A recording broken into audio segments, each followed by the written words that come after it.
Respuesta la tiene quien sabe más que yo de este tema, Luis Gutiérrez Oliva, que es un abogado penalista. Bienvenido, Luis. Gracias por estar con nosotros. Gracias, Nicolás. Buenos días, exitosa a todos los televidentes. Siempre es un gusto estar acá contigo. Vamos a hablar primero de qué delitos están... porque acá hay delitos, ¿no es cierto? O sea, más allá de estas salidas, de si se anulaban o no las elecciones, acá desde el punto de vista penal hay responsabilidades, ¿no? Definitivamente. Mira, lo que pasa es lo siguiente. Hemos estado revisando un poco los antecedentes. Esto, como se sabe, deriva de una contratación a la empresa Gálaga, pero esa empresa Gálaga es contratada en base a términos de referencia. La primera pregunta que se hizo es si estos señores tenían o no tenían la capacidad. Se le exigían 40 vehículos, pero aparte de tener los vehículos, obviamente la documentación para que ellos puedan circular. No tiene ningún sentido que yo tenga los carros si no pueden circular y cumplir la función. Exitosa. En el contrato se especifica que ellos sí tenían la posibilidad de subcontratar. Ese es el contrato de la OMPEA. Tenían la posibilidad de subcontratar, pero hasta cierto porcentaje, el 40% de vehículos. El problema es que esos 40% de vehículos subcontratados tenían que ser aprobados por la misma OMPE. O sea, yo soy Gálaga, vengo a la OMPE, señores, ¿saben qué? Estos son los vehículos. De estos 100 vehículos, digamos, este 40% son subcontratados, pero acá está toda la documentación. Y la OMPE tenía que aprobar eso antes de iniciar el traslado. Ahora, es importante hacer notar también ahí, de fuente periodística, pero este traslado se tenía que llevar a cabo en 2 horarios, de los cuales solamente la empresa habría cumplido uno nada más. Lo cierto es de que el sistema electoral está conformado tanto por el Jurado Nacional de Elecciones, la OMPE y la RENIEC. Pero el Jurado Nacional de Elecciones tiene una función fiscalizadora, sí es cierto, pero la organización absoluta del proceso electoral la tiene la OMPE. Es más, esto estaba pronosticado para empezar a trasladarse el día viernes 10 y terminar el sábado 11. Pero como no se tienen los vehículos, porque no solamente es tener los carros, sino también la documentación para que puedan brindar el servicio, y esto evidentemente ha tenido que ser aprobado por la OMPE, antes de que ellos empiecen a circular. Es más, la Contraloría lo ha advertido, no tienen la capacidad logística, no tienen la capacidad de personal. Entonces... Sí, 14 personas, lo 13 personas. 13 personas. Imagínate, entonces, ¿qué sucede ahí? Si es que yo soy la OMPE, usted es la empresa, entonces usted me tiene que acreditar a mí antes del viernes 10 cuáles son los vehículos que van a trasladar. Perfecto. El contrato dice subcontratación, pero yo tengo que verificarlo, aprobarlo y garantizar que el viernes 10 esos vehículos estén trasladando todo para llegar el sábado 11 con todo el material entregado. Porque ahí viene el primer punto que llevo a consideración, estimado Nicolás. La Ley Orgánica de Elecciones, si tú te vas a revisar los delitos que están especificados en esta propia Ley Orgánica de Elecciones, se sanciona administrativamente, pero también penalmente, a quien demora o a quien detiene la entrega del material electoral. ¿Me entiendes? Entonces, ahora probablemente una salida por parte de la empresa sea decir, bueno, pero esto no es un delito porque finalmente esto se trata simplemente de su organización empresarial. Pero eso no basta para señalar todo lo que te acabo de explicar. Hay informes de Contraloría, por otro lado tienes que considerar, además de que la OMPE tenía la obligación de supervisar que todo esté como debe estar antes del inicio.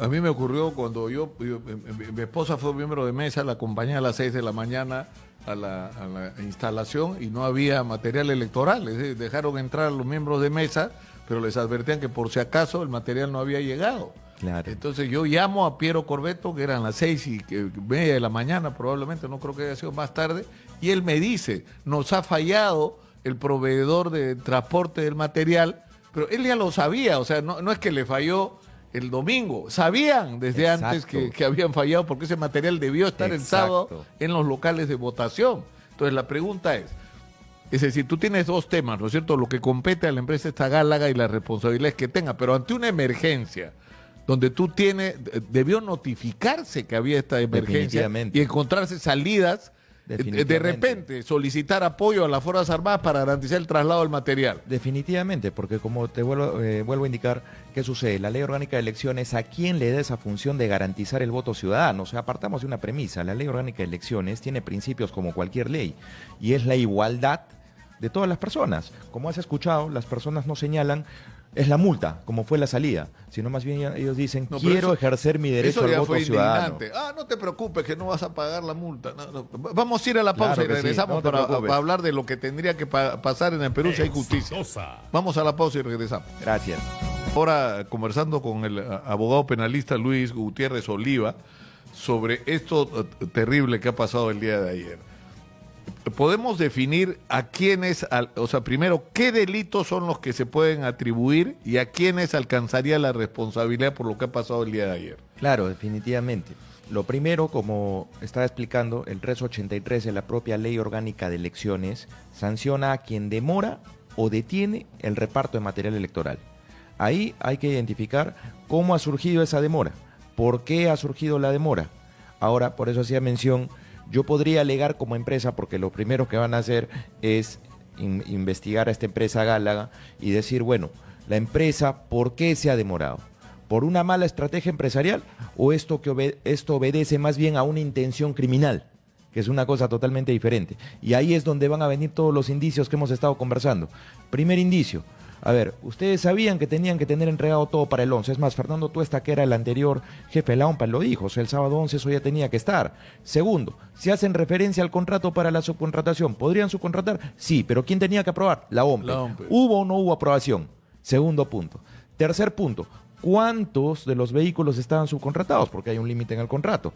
¿Cuándo han empezado a verificar la documentación? Porque finalmente hay que entender que también hay un plan operativo electoral que a ellos les dice cómo es que van a organizar y distribuir todas estas cédulas para garantizar que ese ejercicio del voto ciudadano. Eso como primer punto. Ahora, si partimos de que el sistema electoral se encuentra conformado por el Jurado Nacional de Elecciones, la OMPE y la RENIEC, pero la OMPE es la que tiene la facultad, la potestad de organizar y garantizar que se lleve a cabo este proceso electoral. Definitivamente, por eso la denuncia probablemente ayer de Rafael López Aliaga ha sido por omisión, retardo, injustificado ¿de qué?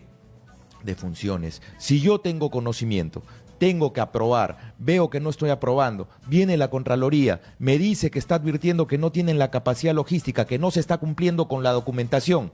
Entonces, si yo hago caso omiso a eso, más que es mi función propiamente establecida en ley hacerlo.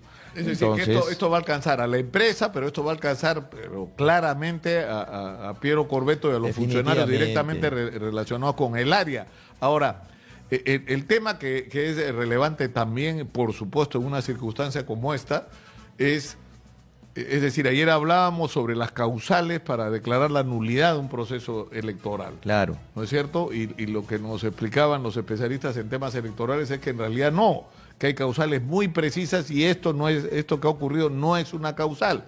Estamos hablando de 63.300 electores que así no votaran el día de hoy como se está tratando de hacer. El número de votantes no alcanza como para justificar, ¿no es cierto?, la anulación de las elecciones. Claro, es que lo que pasa acá es de que la ley también es clara, ¿no? La ley dice una mesa se puede instalar hasta las 12 del día.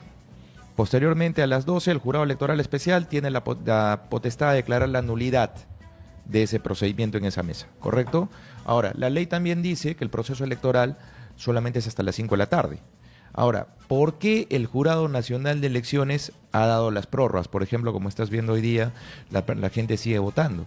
El problema es de que también esta ley electoral tiene principios. Y uno de los principios, como está el principio de igualdad, o sea, todos tenemos derecho a ejercer el voto ciudadano, por eso no basta decir la multa, también tenemos que tener presente que hay un principio de conservación del voto. Y ese principio de conservación del voto exige que nosotros demos todas las facilidades para que se pueda ejercitar el derecho. Inclusive ha habido amparos, creo que se han estado presentando también el día de ayer para garantizar el derecho al voto. Ahora, ¿qué penas podrían recibir para terminar? En el caso de la demora... Yo le daría cadena perpetua. Por Dios, es lo que provoca. No, lamentablemente, estas conductas, tú sabes de que hay un principio de legalidad. Pero las penas son menores, por lo que entiendo, ¿no? Desde 6 meses hasta 3 años en lo que es la demora o la detención del reparto de material electoral, y lo mismo, la pena es leve también en lo que es omisión de funciones. Entonces, ¿pero qué quiere...? ¿Pero qué es leve? ¿Qué, 4 años? Claro, no pasamos de esa pena, Nicolás. Eso está en el 377 del Código Penal, lo pueden revisar los oyentes. Y eso incluye al proveedor y a los funcionarios que sean responsables. Lo que sería en la omisión de funciones solamente abarcaría a los que son funcionarios públicos de la OMPE, dependiendo identificar la función que hayan omitido, pero en lo que respecta a Gálaga, ya tendría que acreditarse en este caso de que ellos están obedeciendo una intención criminal. Pero hay un factor que había que introducir acá.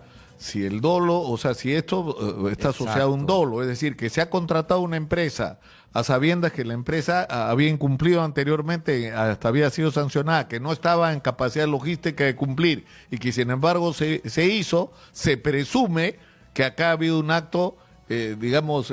Podrías hablar hasta de una colusión, ¿no? Claro. Porque finalmente tú sabes que todo esto ha sido un proceso de contratación de 6 millones de soles para el Estado peruano. Partamos de esa premisa. Y si vamos a tomar como indicios, porque finalmente, o sea, no es que los van a grabar en el pacto colusorio conversando, ¿no? Todo esto se construye en base a indicios. Un primer indicio puede ser las sanciones administrativas que los señores como empresa han recibido en el 2021, en el 2023 por parte de la propia OMPE. Otro es que en la SUNAT solamente figuran con 13 trabajadores. Otro que la Contraloría me está advirtiendo. Otro que hay que verificar si aprobé o no aprobé los vehículos y no después decir, ¿sabes qué, OMPE? No, entonces lo que puedes acreditar es que ha habido la voluntad de que pese a todos estos señalamientos igual han contratado. ¿Por qué? Porque había un interés subterráneo ahí.